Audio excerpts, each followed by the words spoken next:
Obrigado ao homem do campo, pelo leite, o café e o pão. Olá, bom dia para você que a partir de agora passa a acompanhar o seu programa de todos os sábados aqui na Band. O Municípios do Amazonas em Foco deste sábado, 12 de outubro, já está no ar. No programa de hoje, vamos mostrar para você uma entrevista que o deputado Orlando Cidade fez com o diretor comercial da indústria de pisos da Amazônia, IPA. E você vai ver ainda, deputado Orlando Cidade demonstra preocupação com o setor pesqueiro do estado, principalmente em relação à produção do principal peixe da nossa região, o tambaqui. E hoje, 12 de outubro, é o dia da Nossa Senhora Aparecida, padroeira oficial do Brasil e também Dia das Crianças. Então, vamos comemorar esse dia com muita alegria. E para começar o nosso programa, vamos dar bom dia ao deputado Orlando Cidade. Essa semana, o senhor usou a tribuna da Assembleia Legislativa para demonstrar sua preocupação em relação ao sumiço do tambaqui, que está sumindo dos rios da Amazônia. O que está acontecendo com essa espécie? Bom dia, Manuela. Bom dia, telespectadores que acompanham neste momento o programa Municípios do Amazonas em Foco. Em primeiro lugar, quero mandar um abraço muito especial a todas as crianças do Amazonas e do Brasil, neste dia em que comemoramos o Dia das Crianças, e desejar que não só no dia de hoje, mas em todos os dias sejam de muita alegria e comemorações.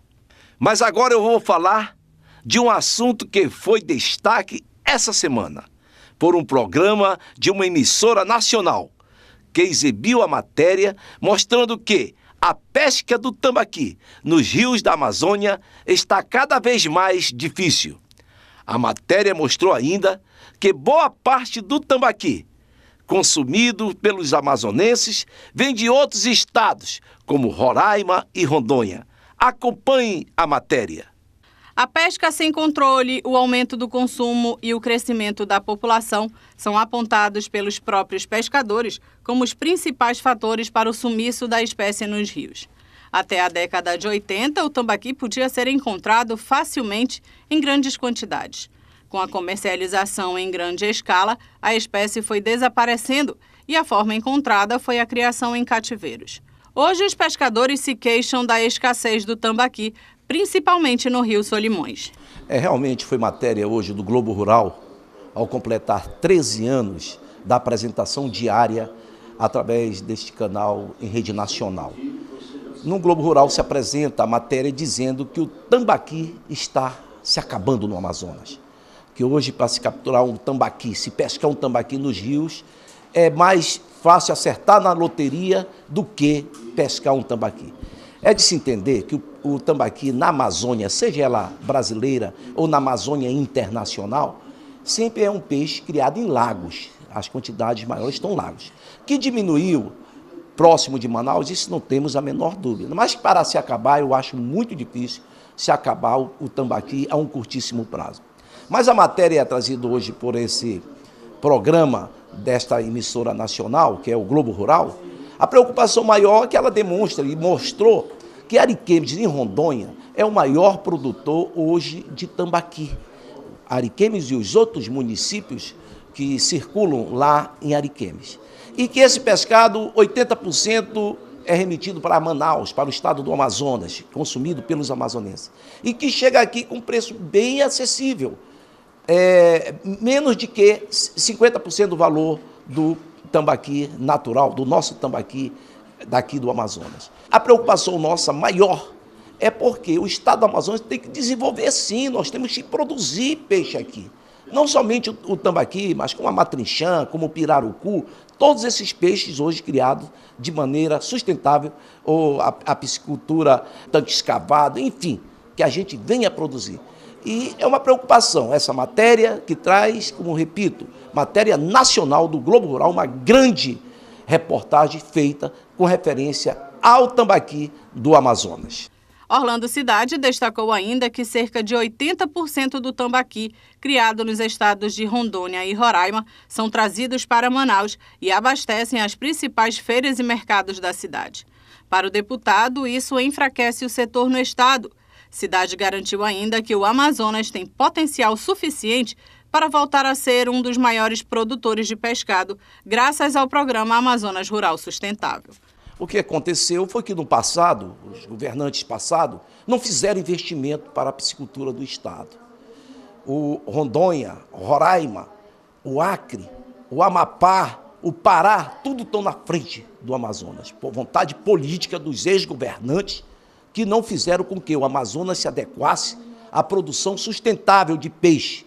Possuímos a maior bacia hidrográfica deste planeta, que é aqui no Amazonas. E, lamentavelmente, mas hoje surge o Amazonas Rural Sustentável, o governador Mazis, com esse propósito de incentivar a produção de peixe, de alimentos aqui no nosso estado. E se Deus quiser vai dar certo, e em breve o Amazonas deixará de ser um estado importador e passará a ser um estado exportador, não somente de peixe, mas de toda a cadeia de alimentos que iremos produzir aqui no nosso estado.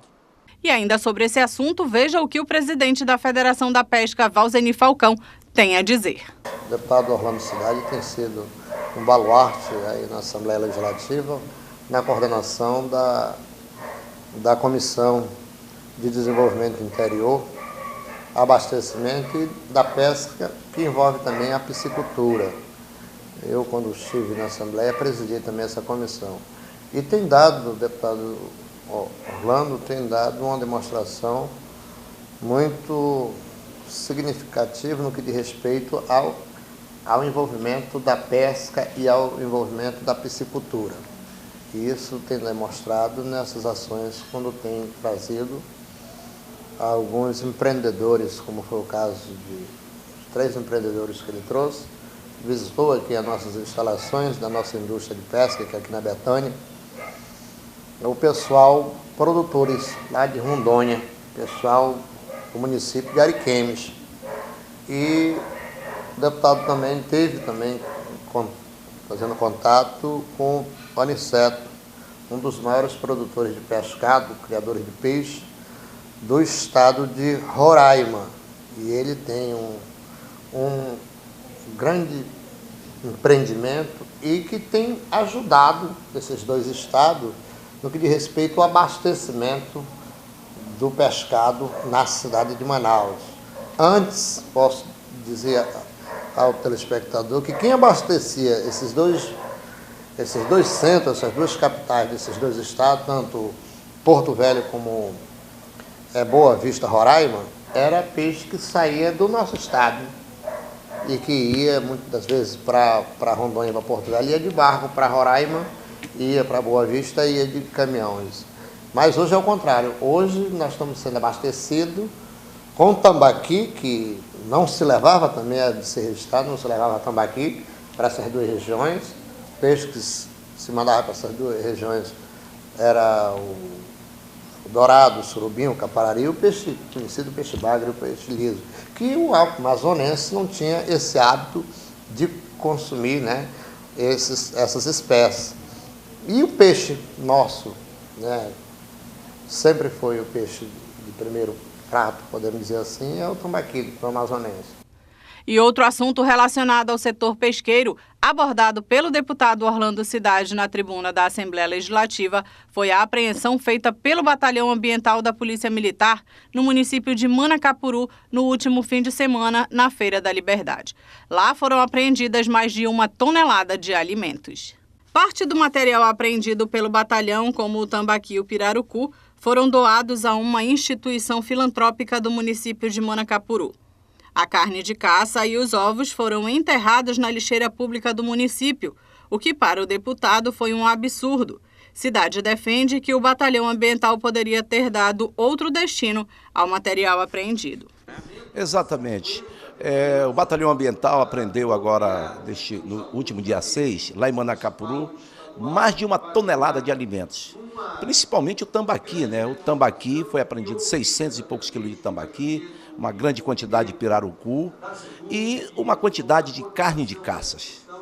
O pirarucu e o tambaqui foram doados para uma instituição filantrópica. Agora, a carne de caça foi enterrada. O que nós questionamos, que a lei diz sim que ela tem que ser enterrada ou incinerada, tem que tirar do uso. Mas isso, o rigor da lei. Mas, ora, nós moramos no Amazonas, que é a maior floresta deste planeta, o caboclo amazonense, ele é costumeiro a comer carne de caça, isso desde a época que surgiu, e como também os nossos indígenas, que comem, que se alimentam, têm alimentação básica. O que nós questionamos é que lamentamos essa apreensão do tambaqui e do pirarucu, mas que foi dada uma destinação, tudo bem. Agora, enterrar quase 700 quilos de alimentos, de carne de caça, por que não doar para o ribeirinho, doar para os indígenas, que lá em Manacapuru existem várias cadeias de indígenas, doar para esse povo, para ele consumir, agora enterrar. E outra, aquele caçador que abateu essas caças, ele vendeu esse produto para um terceiro, isso não resta dúvida. Com esse fruto, esse dinheiro, ele comprou alimentos para sua família, sabe lá se ele não comprou até um remédio. Agora, enterrar, isso para mim é um crime, onde existe um Estado, uma população que precisa e se alimenta desse alimento. Mas isso é o rigor da lei. O que fica aqui o nosso recado para o policiamento ambiental, que seja mais flexível nessas situações.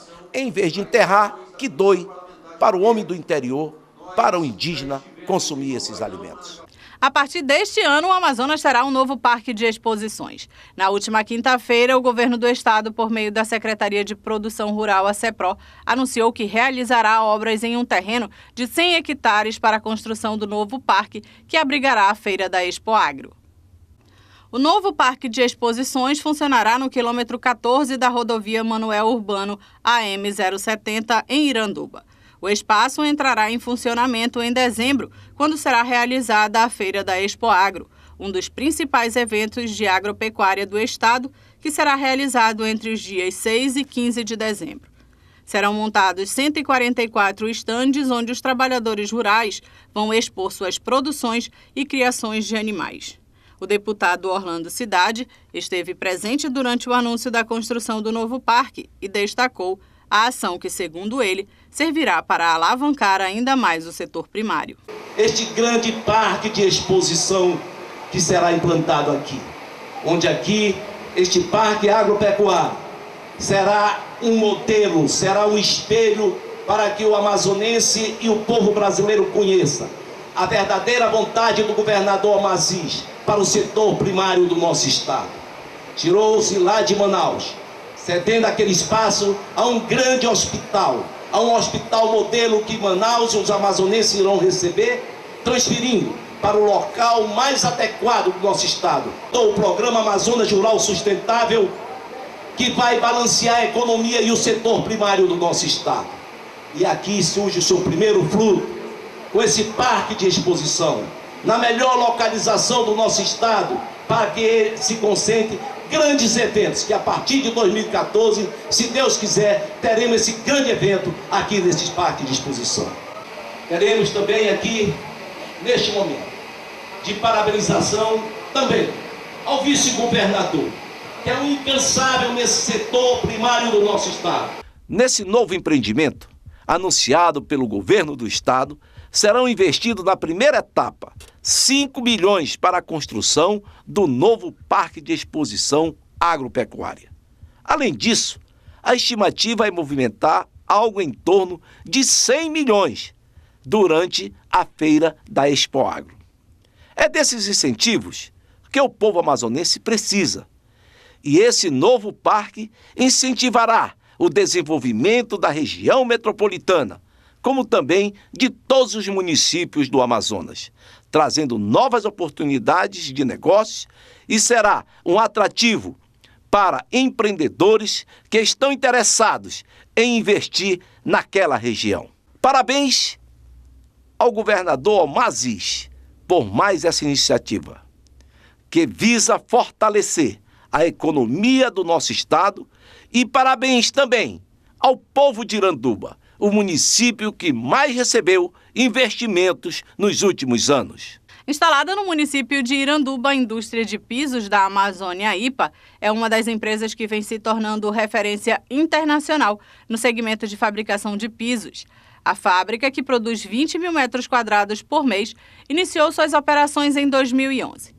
Para falar um pouco mais desse setor que vem se destacando na economia amazonense, o deputado Orlando Cidade conversou com o diretor da empresa, Roberto Grumpeter, e acompanha a entrevista. Estamos aqui em Iranduba, especificamente aqui na IPA, essa indústria de pisos da Amazônia, que realmente, em termos de madeira, é o máximo que existe no Brasil.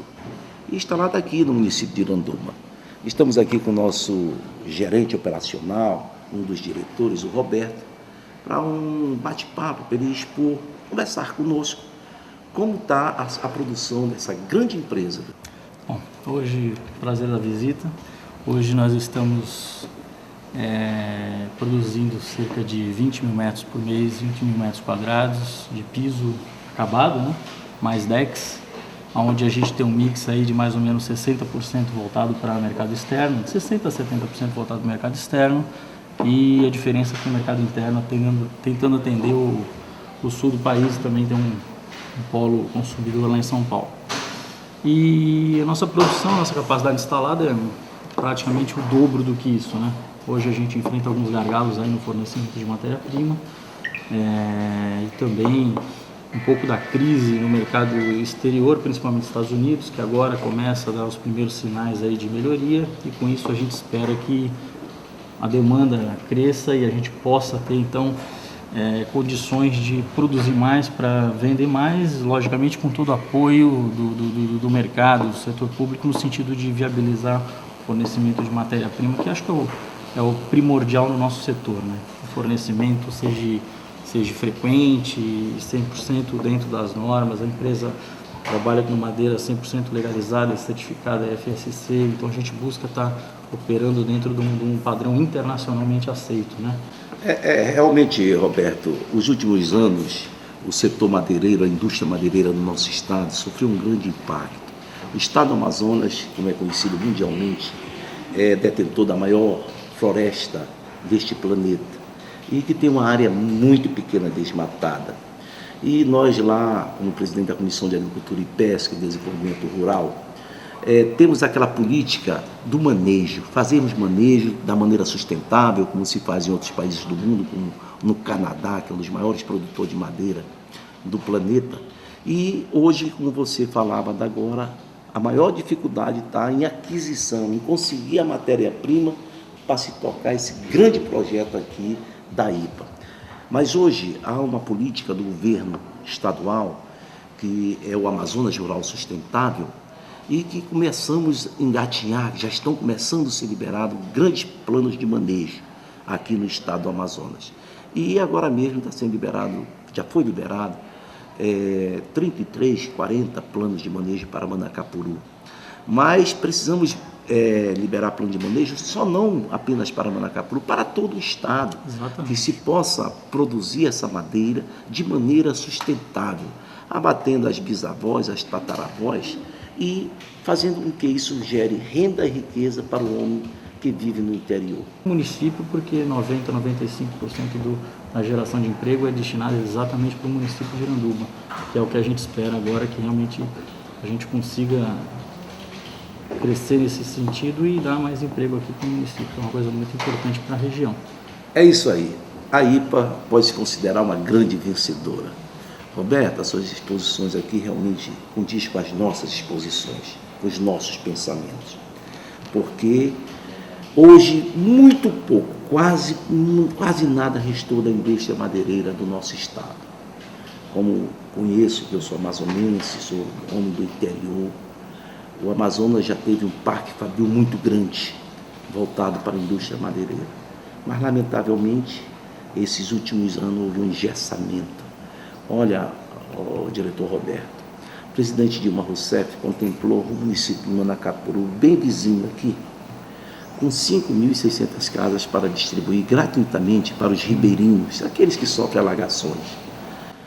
90% dessas casas foram construídas com madeiras vindo de Rondônia, madeiras vindo de Roraima, madeiras vindo do Pará e madeiras vindo do Acre, porque nós não tínhamos liberações de madeira certificada. E como tratava-se de recursos federais proporcionados pelo INCRA, só podiam ser construídas com essa madeira. Mas hoje a gente vê que vocês são os vencedores, porque da indústria madeireira O que muito pouco sobrou está aqui a IPA, para servir de exemplo da economia. E que, se Deus quiser, essa IPA, em curtíssimo prazo, irá triplicar a sua mão de obra, porque irá também triplicar a sua capacidade, já hoje instalada aqui.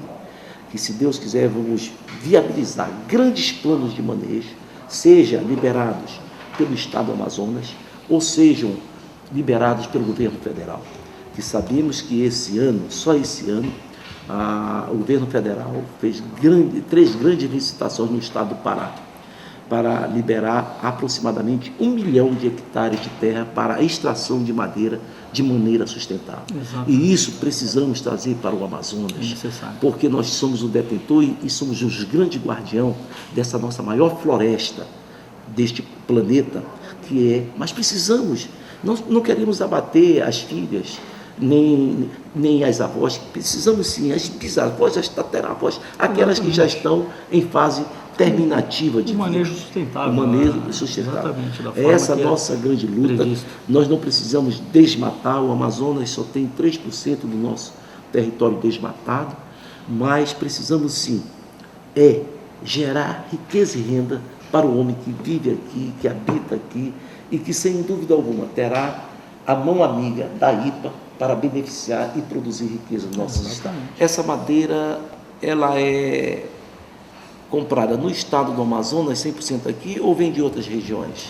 Olha, hoje ela vem uma pequena parte do estado do Amazonas, basicamente devido a 2 limitações que são alheias à nossa vontade. Uma delas é ainda a falta de uma grande quantidade de fornecimento, que a gente ainda não vê, e também devido a uma não competitividade pelos 17% do ICMS que eu, indústrias, tenho na entrada, né? Então, a parte ainda é fornecida pelo Amazonas, mas a gente gostaria que fosse 100%, e é o que a gente vai batalhar para que 100% seja fornecido pelo Amazonas. A outra parte vem do Acre, vem de Rondônia e de outras regiões do Brasil, aí, onde a gente consegue fornecimento e também que vem com 12% de ICMS. O que torna a indústria um pouco mais competitiva, porque o ICMS interno ele dificulta um pouco essa competitividade. Com referência a esses percentuais, hoje tu acredita o quanto fica de aquisição dentro do estado e de outros estados, percentuais? De uma média geral, eu diria que 20% do nosso fornecimento somente vem do estado do Amazonas e 70%, 80% vem de fora. A gente gostaria muito que fosse exatamente o inverso, ou que até 100% viesse dentro do estado, porque pela própria vocação do estado, a gente não tem a menor dúvida que 100% do estado conseguiria suprir a IPA com muita tranquilidade. É isso aí, Roberto. Isso aí é de suma importância de nós estarmos em cima da maior floresta deste planeta, e o consumo da madeira necessária para a produção aqui no nosso estado ainda vinha 80% dos estados vizinhos. Mas eu, mais uma vez, fico muito agradecido pela sua participação hoje no programa Municípios do Amazonas em Foco. E ainda durante a entrevista com o presidente da Federação da Pesca do Amazonas, Valzeni Falcão, o tema defeso, período em que as atividades de pesca esportivas e comerciais estão proibidas, também foi abordado. O Orlando tem dado uma contribuição, e que eu quero deixar meus cumprimentos, Orlando, deputado, meu abraço, e dizer que nós somos uma das primeiras entidades que lutou, Emanuela, para a gente conseguir trazer esse benefício para o Amazonas. E eu falo isso, me emociono, digo para você, porque era crime inafiançável pescar no período do defeso, né, Caracarol. E nós lutamos para que a gente pudesse conseguir uma mudança.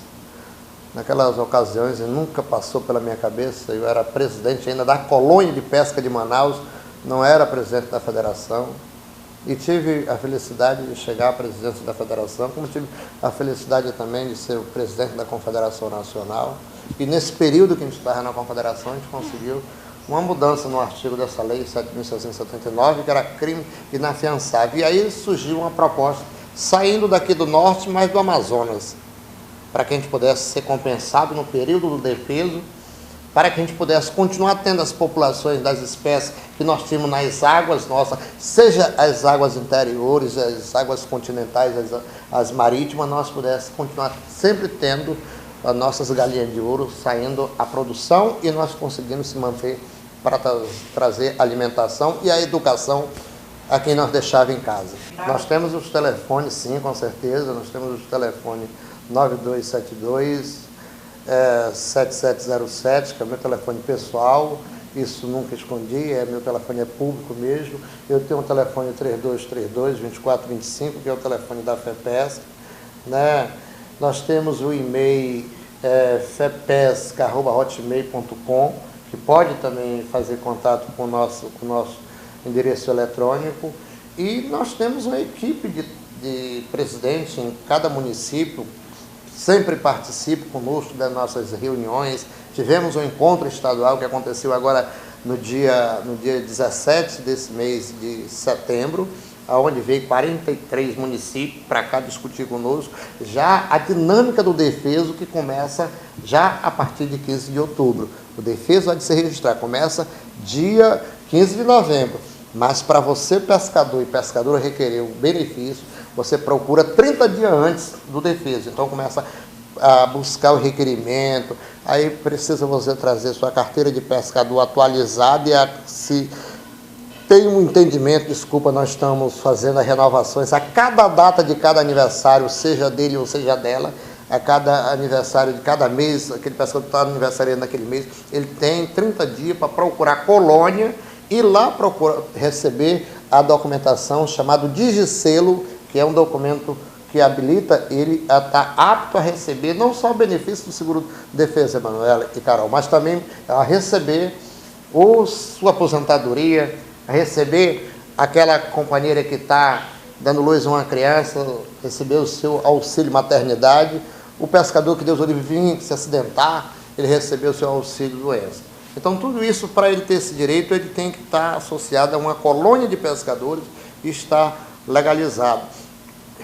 Fazer o recolhimento do seu GPS, que é uma contribuição para a Previdência Social, que é no valor de até... Tinha uma dúvida aí, colocada pelos bandos responsáveis de um ministério aqui que é ligado ao setor, que disse que tinha aumentado, mas não houve aumento nenhum. Há de se registrar, eu aproveito essa oportunidade desse programa tão muito bem assistido no interior, aqui na capital, que não houve aumento nenhum da Previdência Social, muito pelo contrário, continua os R$30 para cada pescadora, para cada pescador a recolher, para ele ter direito ao auxílio especial, que é pagamento feito pela Previdência Social. Obrigado, amigo Valzenir Falcão. Também quero reconhecer o trabalho que vem desenvolvendo junto à Federação de Pesca do Amazonas, parceira da Comissão de Agricultura, Pecuária, Pesca, Abastecimento e Desenvolvimento Rural da Assembleia Legislativa. Espero continuar com a parceria que visa beneficiar os pescadores do nosso estado. E o programa deste sábado está chegando ao final. Quero, em nome da minha filha, Maria Rita, e de minhas netas, Drica, Carol e Leca, desejar a todas as crianças um dia animado, com muitas festas, alegrias e comemorações. Muito obrigado. Fique com Deus e até o nosso próximo programa, se assim Ele permitir. E antes de encerrar o programa, eu também quero deixar aqui uma mensagem para todas as crianças. Que todos os dias seja o Dia das Crianças e sejam cheios de cores, muitas aventuras e muitas alegrias. Que cada pai e cada mãe que estão nos assistindo agora possam cuidar bem de seus filhos e dar educação, que é a base de tudo. Vamos cultivar um mundo sem violência contra nossas crianças e que elas possam ter uma vida só de alegrias. Eu quero mandar um abraço especial aos meus sobrinhos, Lucas e Vitória, e ao meu filho Bernardo, que é o primeiro Dia das Crianças que ele está aí comemorando. Então você já sabe, se você tem alguma sugestão de matéria, é só enviar um e-mail para produção.municípiosdoam@gmail.com que nós vamos entrar em contato com você. O programa de hoje vai ficando por aqui. Tenha um ótimo fim de semana e nos vemos numa próxima edição. Até lá!